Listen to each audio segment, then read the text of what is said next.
recently, I've been really slacking off on my yo-yo practice.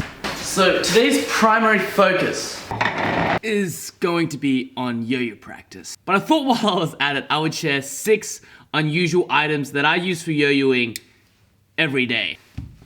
And yes, the only reason I went back to this apartment was because I forgot my freaking MacBook charger!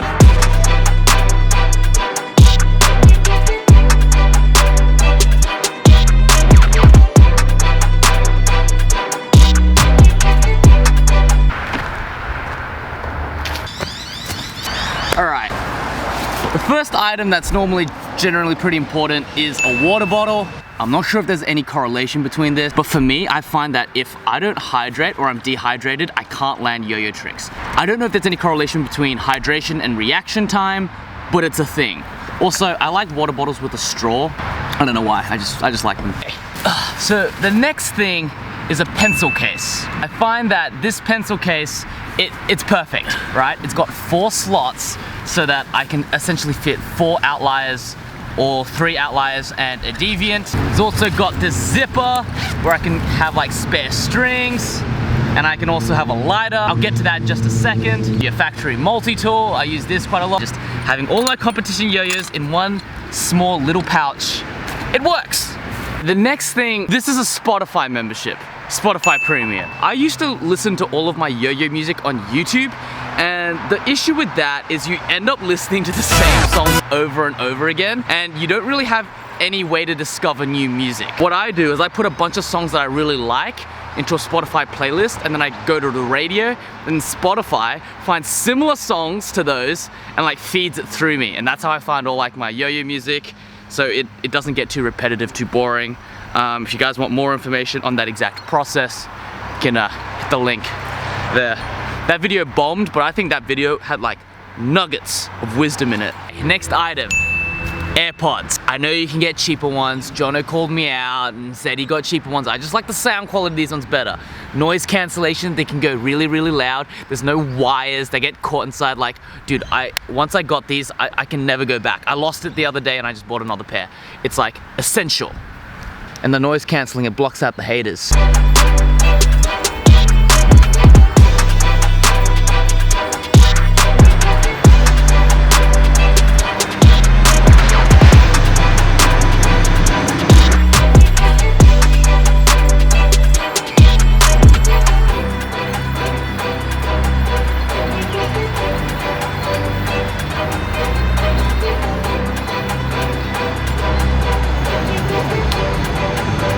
So another random thing that I'll generally carry around, not all the time, is literally a lighter. So it's kind of weird for me to carry around a lighter because I don't smoke at all. It's a surprisingly versatile tool. This can be used to like blast the dirt out of bearings, and it can be used to cut strings. So it totally works for cutting strings. Look at that. And see how there's like fraying at the end there? If you really want to tighten that up, you can like singe the ends off so that they like kind of like loop in on each other. Now the string is cut. One last thing. I will normally drink an energy drink or like a pre-workout. If you are under the age of 18, A, don't do it, and B, you don't need it. When you're that young, you have like unbridled amounts of energy. When you get to like it starts to slow down and you like to like amp yourself up with caffeine. That's what I do anyway.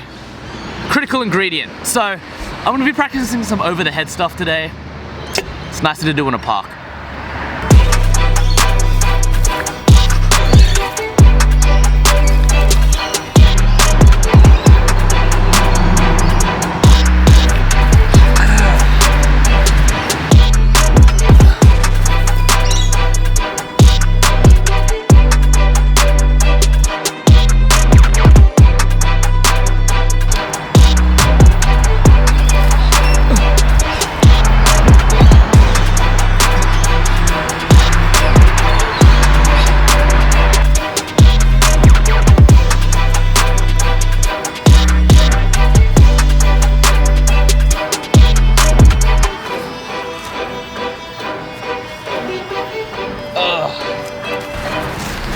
I'm dizzy and my back hurts.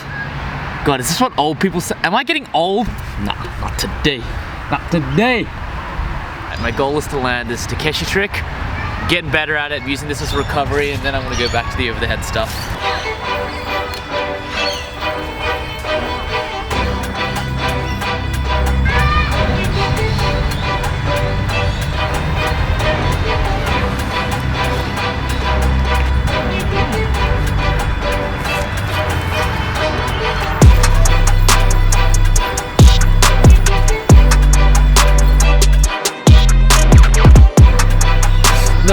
No, please.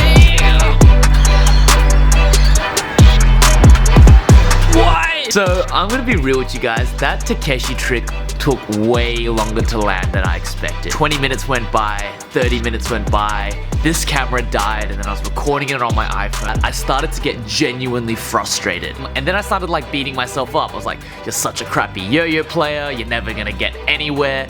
Why are you even wasting your time? This is really, really dumb. Surely you should be able to land it, yada, yada, yada, yada, yada. And it's kind of ironic because there have been players that have like, oh my God, I'm so frustrated I can't land this trick. And my advice is always suck it up, enjoy the process. And this was kind of a moment where I had a taste of my own medicine. And what got me through it was this. I realized that I didn't actually have control because of my level of skill, whether I landed the trick or not. All I had control over was whether I was focusing on the yo-yo, whether I was trying to correct the mistakes I made on the previous miss. So I became like completely disconnected from the things I couldn't control, like landing the trick, and hyper focused on the things that I could. Looking at the yo-yo, making sure the string tension was right, focusing on the trick, making sure I was learning from my mistakes. And at that moment, even though I didn't land it instantly, it took away the frustration, it took away the anger, it took away the self-loathing. And I continued to fail and fail and fail until I didn't. And I think that's the only way you get good at this yo-yo thing, is if you just disconnect your self-worth from landing tricks and you just learn to enjoy the process. It's not always easy. I had to relearn this lesson today, but anyway, hope you guys learned something.